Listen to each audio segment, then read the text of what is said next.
Hola, ¿qué tal? Buenas tardes otra vez a su canal, mi canal de la bolita del terror. Y como os había comentado la semana pasada, vamos a estar haciendo un poquito de cambios en la temática del canal. Y uno de esos cambios va a ser el día de hoy. Vamos a hablar de esta docuserie nueva de Netflix. Ya patrocíname, por favor. Llamada The Night Stalker, que trata de este asesino en serie de los Estados Unidos llamado Richard Ramirez. Para los que sean sensibles a ciertas temáticas en cuanto a cuestiones de violencia de índole sexual a mujeres y menores de edad, voy a insertar una pequeña advertencia aquí porque sí se mencionan un poco en respecto a lo que tiene que ver la docuserie. No voy a dar ningún detalle en específico, ninguno, pero sí se van a mencionar, entonces están advertidos. Algo que me parece muy interesante de esta docuserie, que son 4 capítulos me parece, es que no hablan tanto acerca del origen de Richard Ramírez ni de su psicopatología, lo cual hasta cierto punto me parece correcto porque los crímenes que cometió son horribles y tratar, que es lo que hacen muchos documentales a veces, como de humanizar a estas personas, es a veces un poco extraño. Yo entiendo que por otros documentales que he visto y porque suelo leer cosas de asesinos en serie o ver documentales de ellos, es que Richard Ramírez también es de origen mexicano. Sus padres eran migrantes mexicanos. De hecho, su padre fue policía en Tijuana y después cuando migraron a Estados Unidos empezó a trabajar en una empresa de ferrocarriles. El papá era muy abusivo. Hay una anécdota en la que dicen que Richard de niño sufrió un traumatismo muy severo en la cabeza y que probablemente por eso desarrolló como esta psicopatología suya, pero no está al 100% comprobado. Aparte de que fue testigo de mucha violencia en todo lo que era su infancia. De hecho, también hasta detalle de que vio a un primo asesinar a balazos a alguien. Entonces es toda una cuestión que sí es bagaje, que a lo mejor podría haber sido interesante para la docuserie, pero ellos se enfocaron mucho más en lo que es la historia policíaca. ¿Cómo es que estos policías llegaron a descubrir que el que estaba cometiendo todos los asesinatos pues era Richard Ramírez? Porque aparte Richard Ramírez rompe con muchos estereotipos que se tenían en la época sobre lo que eran los asesinos en serie.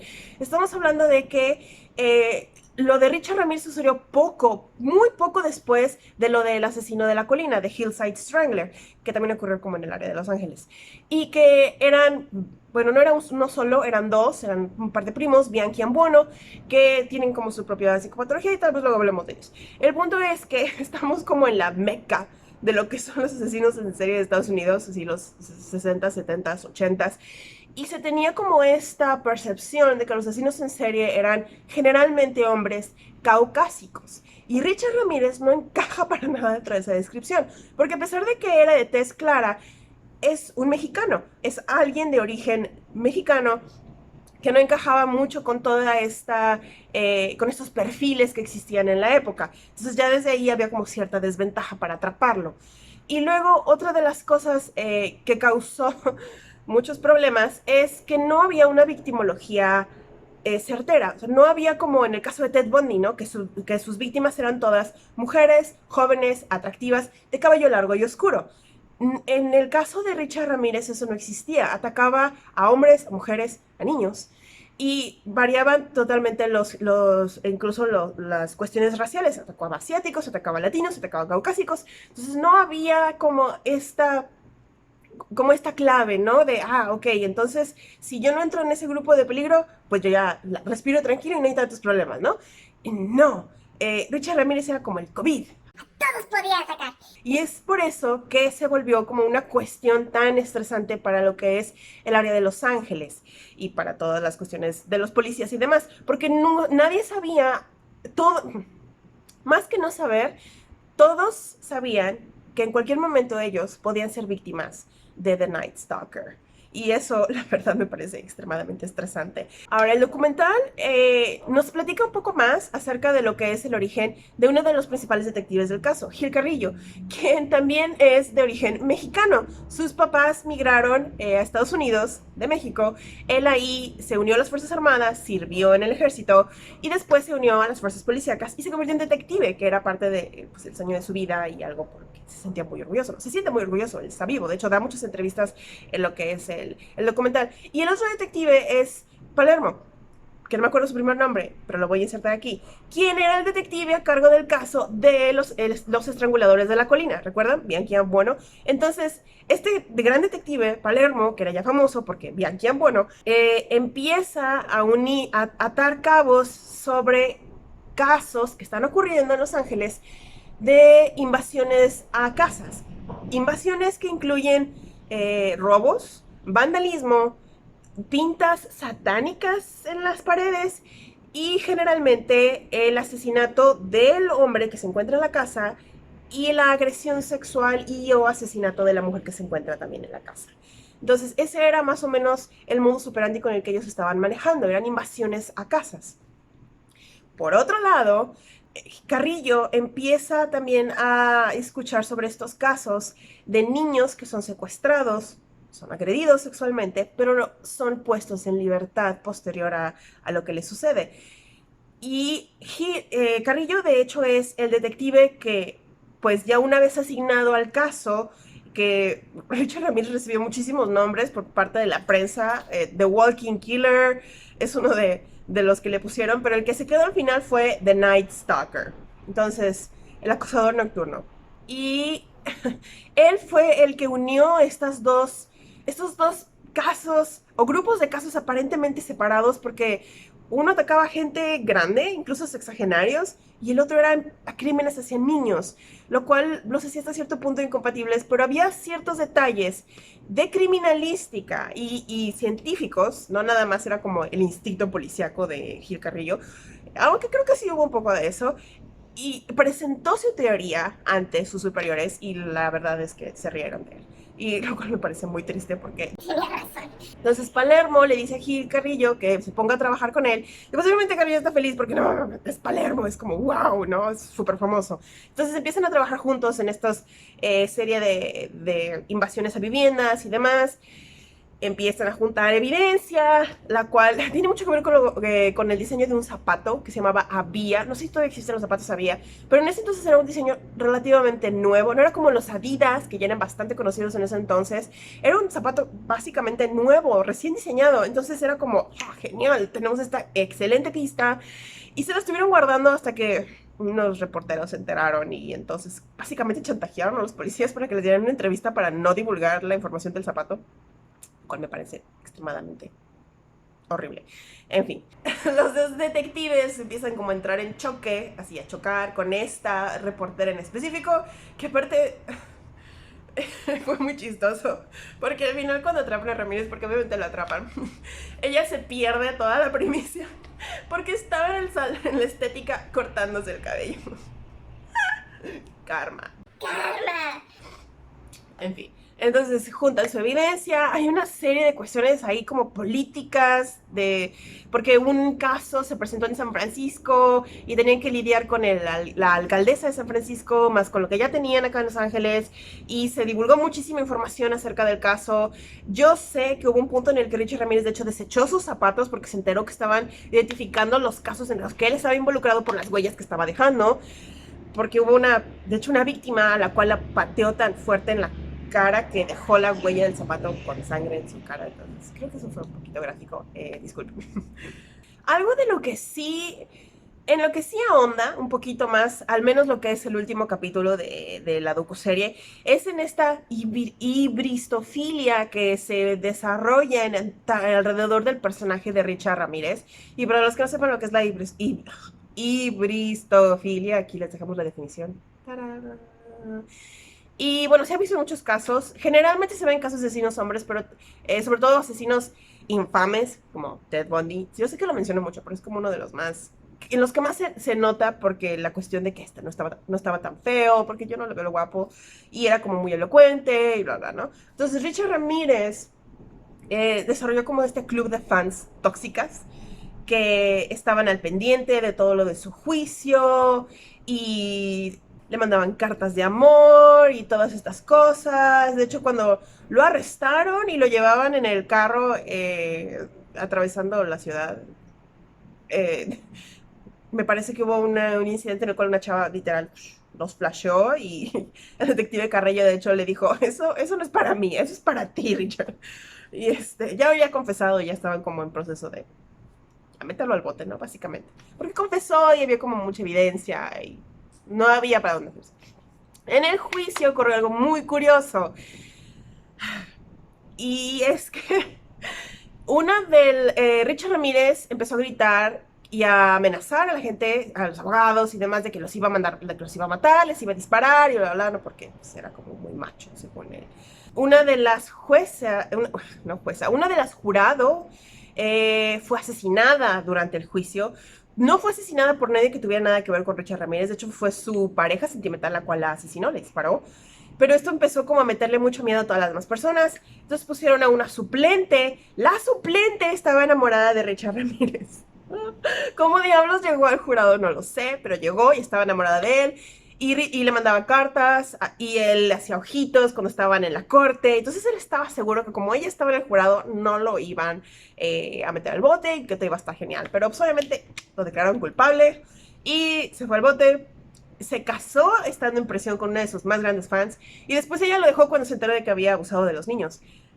Porque cuando lo llevaron a juicio para no someter a los niños al estrés y a la violencia de estar enfrentándose a este jurado y a toda esta corte y a tener que declarar y testificar todo lo que les había hecho, básicamente hicieron el trato de que, con Richard Ramírez de que solamente iban a enjuiciarlo por lo que eran los allanamientos de morada, así se llama, creo que ese es el nombre correcto, lo he estado diciendo mal, no importa, lo siento, no soy experta en leyes.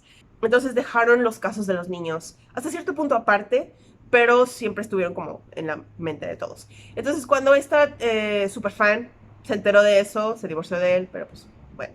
Es un documental, es una docuserie, como les comento, de varios capítulos. La verdad es que uno lo ve, se te pasa como agua, está muy bien. Las entrevistas que realizan, sobre todo lo que son los detectives, están muy bien hechas. Y aparte, no sé, Carrillo es así como que, tipo tío como buena onda, bonachón que te invita a las chelas aunque eres menor de edad. No sé, me cayó bien. Y hace como muy buen rapport con las personas. Pasan unos videos en los que está como tratando de explicar en esa época ciertas cosas y se ve así como súper tieso y súper estresado porque pues, obviamente era como las primeras ocasiones. Pero ya ahorita en el documental ya está como más relajado y platica como con más, un poquito más de alegría las cosas. También las entrevistas con Palermo, entrevistan a esta reportera que era como la piedrita en el zapato de los dos y que al final ni siquiera pudo tener la primicia porque estaba en la estética. Perdón, me dio mucha risa eso, la verdad fue genial. Y otra de las cosas como interesantes del caso es que la forma en la que atraparon a Richard Ramírez y que fue que él iba en un camión y una persona lo reconoció. Richard se dio cuenta de que lo habían reconocido porque estaba el periódico ahí con su foto, literal, la foto. Y vio que se bajó la persona del autobús, literal, a meterse en una cabina telefónica, porque en esas épocas sí tienes cabinas telefónicas y uno hacía llamadas de esa manera. Sí, estamos hablando de los 80, vamos, eso es 1985. Obviamente intuyó que ya lo habían delatado, llegó del camión, se puso a correr a través de la autopista, llegó a una parte de Los Ángeles que es como muy ruda. Y trató de robarse 2 carros, pero no pudo porque lo agarraron a golpes. Siguió corriendo tratando de huir. La gente, que eran principalmente latinos, los que vivían en esa zona, se empezó a pasar la voz de que el acosador nocturno estaba huyendo por su área, por su vecindario, y dijeron, Nel, de aquí no sales. Y de hecho uno de los... un señor agarró literal un tubo de metal y lo agarró a palazos y casi no la cuenta, Richard casi no la cuenta y de hecho llegó un punto en el que se juntó tanta gente y lo estaban persiguiendo literal para matarlo, que cuando vio una patrulla venir se dejó ir sobre la patrulla, así de, sí, sálvenme, por favor. Y de hecho existen declaraciones de él que dijo, si no hubiera sido por la patrulla me hubieran matado, porque sí, no se metan con la gente del barrio, por no, la gente estaba como muy, muy entusiasmada tratando de deshacerse de él. Y esto es algo muy curioso de Richard Ramírez, porque para los que no están como muy metidos en ciertas series de televisión como es American Horror Story, les comento que Richard Ramírez ha salido en 2 temporadas de American Horror Story. La primera fue en Hotel, en la cual hace como una aparición hasta cierto punto especial en un solo capítulo de la serie. Y la segunda es en la temporada de 1984, en la cual tiene un papel un poquito más importante y está casi presente en toda la serie. Y sí lo interpreta como este actor que sí está como más guapo que Richard Ramírez de la vida real, pero siempre pasa. Y aquí sí lo ponen como una cuestión totalmente satánica y que el diablo y bla bla. Pero al final sí describen más cómo lo atraparon en la vida real y que fue porque lo reconocieron por su foto en el periódico y toda esta turba de gente enardecida literal lo agarra a golpes. Lo cual me pareció bastante genial.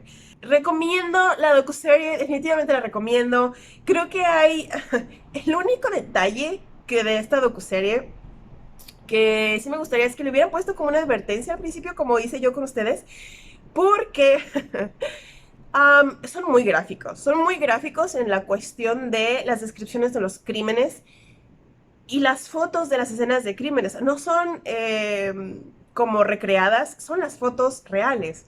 Las fotos reales de las escenas de los crímenes, obviamente las caras están cubiertas pero aún así es bastante gráfico porque Richard era bastante agresivo, entonces siempre todo se ve como lleno de sangre y tirado por todos lados, entonces es como, solamente les digo eso, es como lo único, a mí no es que sea una insensible y no me causa ninguna molestia, entonces ya les estoy avisando, bastante violencia, la parte de las fotos de las escenas de los crímenes son gráficas, people. de ahí en adelante también la descripción de varios de los crímenes es bastante gráfica.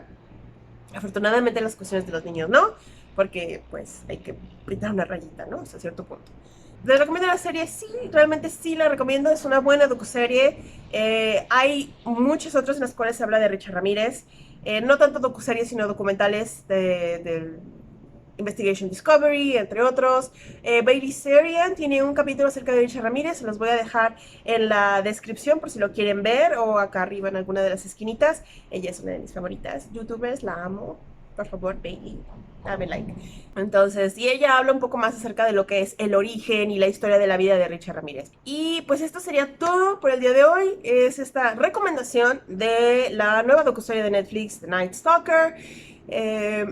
Solamente si son como muy sensibles a estas cosas visuales, ahí les dejo esa pequeña advertencia, pero de ahí en más es una buena docuserie. Les comento que se va como agua, son 4 capítulos y está muy interesante cómo es que fueron recabando toda esta serie de pistas y llegando al fin a encontrar a Richard Ramírez y ponerle un fin a este terror que existía en Los Ángeles con el acusador nocturno. No se olviden de dejar sus comentarios abajo si quieren que hagamos un capítulo especial sobre Richard Ramírez, tal vez lo hagamos, me pongo a leer un poco más sobre él. Puedo hacer lo que yo quiera, es mi canal. No se olviden de darle like y de suscribirse al canal si no se han suscrito, y también de darle click a la campanita para que les llegue una notificación cada vez que publicamos un video nuevo. Publicamos videos nuevos casi todos los viernes, a veces otros días de la semana y no siempre en el mismo horario.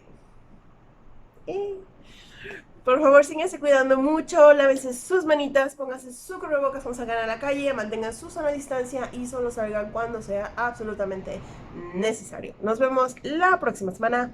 Bye.